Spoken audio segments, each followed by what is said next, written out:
MPs are warning against shutting Parliament bar over the spiking incident.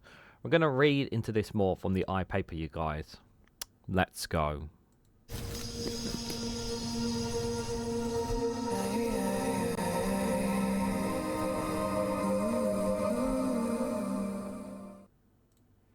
Good morning, good afternoon, good evening, wherever you are in the world. This is Reganelite here with an article from the iPaper with the headline that MPs warn against shutting Parliament bar over the spiking incident.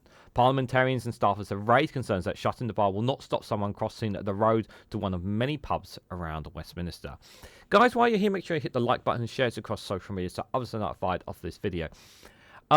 I am all for these Parliament bars being shut down. I'm all for them going. I'm all for them disappearing. And I have absolutely no problem with them crossing the road to one of the many pubs around Westminster. I don't have a problem with it. Why? Because at the end of the day, we subsidise these bars. We are subsidising the cost. We, taxpayers, we are subsidising these costs. And as far as I'm concerned, that they are paid as MPs supposed to be serving us as constituents, not to be drinking their sorrows and their problems. And I'm all for these bars being shut down. Even before this spiking incident, I was all for it. And apparently, I haven't got it here, but apparently one or two SNP MPs have been quoted as saying that this has not been the first time there have been spiking incidents. And the only reason that we don't hear about it is because the media hasn't commented or spoke or brought it up, basically, to the public. So that's also another thing as well. So, and obviously we've talked about how a certain Conservative MP or a cabinet minister in the past had no problem with spiking his certain wife. I'm sure you can figure out who that person is if you look it up. But any kind of spiking is just immoral. It's wrong. We know it's just wrong in every way, sense of the word. Like spiking people, yeah, it's just pretty disgusting. Now, the incident, I also want to stress that the incident did not involve an MP. I do want to stress that now. However, I still, regardless of the alleged spiking incident, and I do have to call it alleged as well. Either way, I'm still against. Whether this incident happened or not, the fact that we subsidise this bar in Parliament, I just think it's not needed. And apparently, I think there's more than one bar as well. So even more reason to just get rid of them. You know, they wanna save money. The Labour government. Well, they want to save taxpayer money. Well, there's one way you can do it there as well. So MPs and staffers have warned that permanently shutting a Parliament bar over an alleged spiking incident will not protect staff due to flaws in the complaint system. Well, you need to sort out the complaint system. That's got nothing to do with the bar. House of Commons officials confirmed on Friday that the Strangers Bar would be closed on Monday while security arrangements were reviewed after a parliamentary researcher reported that her drink had been spiked at the venue. The incident is alleged to have occurred at around 6:30 p.m. on the 7th of January, the first week after Parliament returned from recess. It was currently being investigated by the Metropolitan Police. It has not been confirmed when the bar will reopen, but many parliamentarians have resisted calls for strangers to shut permanently for the sale of alcohol to cease on the estate. Well, I'm totally against them on this point, and I hope most people in the comments would agree with me that it should be gone. Labour MP Stella Creasy told the iPaper that there was an issue with alcohol in Westminster, but added alcohol is not the reason why there are predators. That's the thing we must not lose sight of. Now, don't get me wrong. I'm not saying that alcohol is the main reason. My problem is that we as taxpayers are paying and subsidising that bar for them. And I don't want us paying for that. That's the problem that I have. She suggested that improving the Independent Complaints and Grievance Scheme, the ICGS, the body that investigates misconduct allegations against MPs and staff, should be a priority in Parliament. I have no problem with that being improved.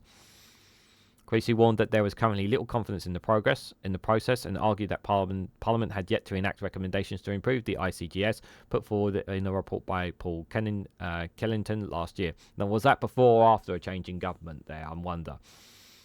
And that does raise a question of why Labour not responded to this as well.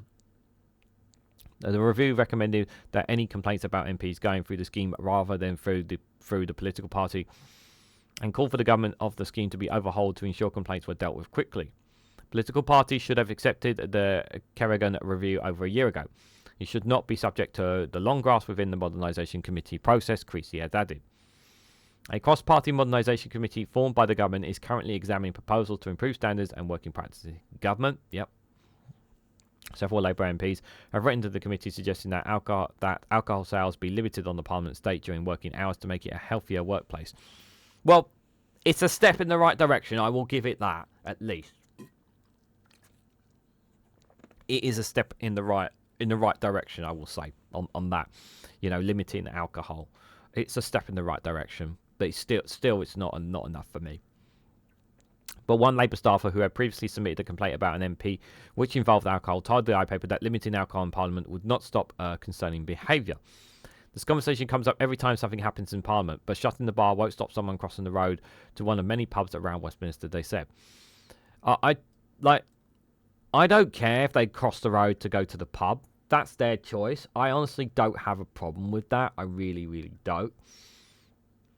That's it's their choice at the end of the day. I'm not saying it's right or wrong, but it's their choice. To make Parliament a safe place to work, the best thing to do is to beef up the ICGS process. That is more focused on victims. The current process takes far too long and far too onerous, which puts many people off making a complaint. Yeah, this is the problem. When there are issues and that someone does something allegedly, or touches a woman in a certain place, and there's no account and there's kind of nothing done about it, that's a big problem. That needs to be addressed.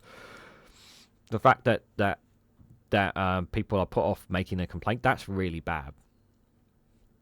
This was echoed by a Tory MP who said it was wrong to close the bar over one incident. Yeah, of course the Tory MP would say that.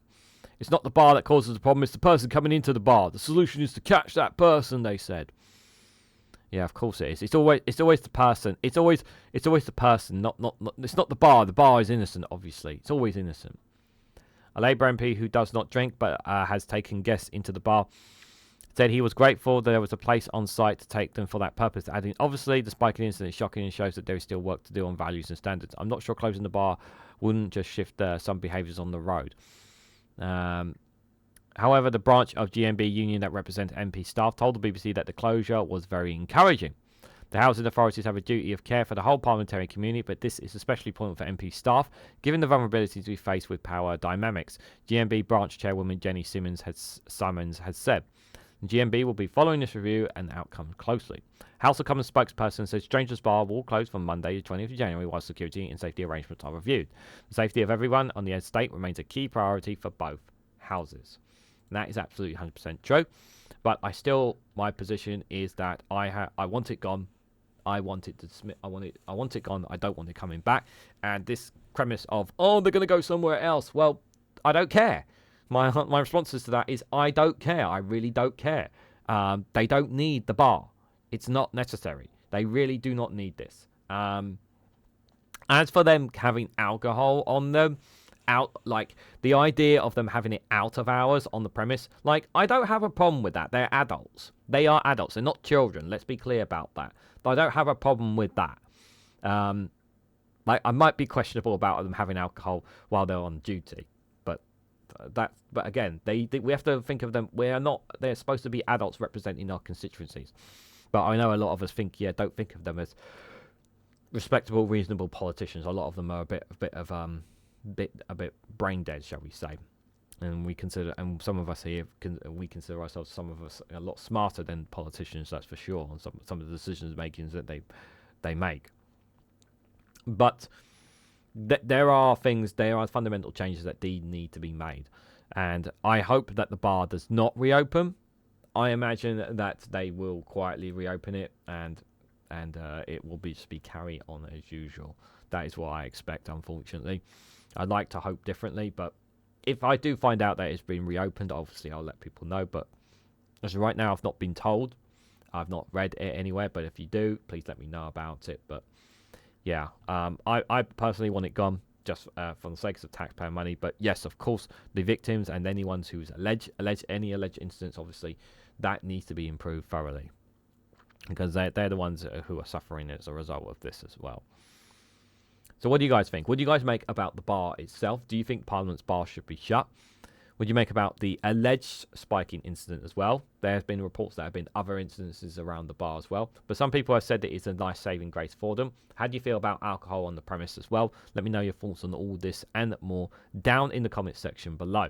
Now, if you found this informative and helpful to you, please hit that like button. It'd be greatly appreciated. Share it across social media so others are notified of this video. If you haven't subscribed already, please consider subscribing because it really does help support the channel. And if you want to go one step further and financially support me and the work that I do here, you can do so by becoming a YouTube member for as little as 99p, or join me on Rumble or Patreon for exclusive content on those platforms. So thank you all so much for watching, and I hope to catch you all very, very soon.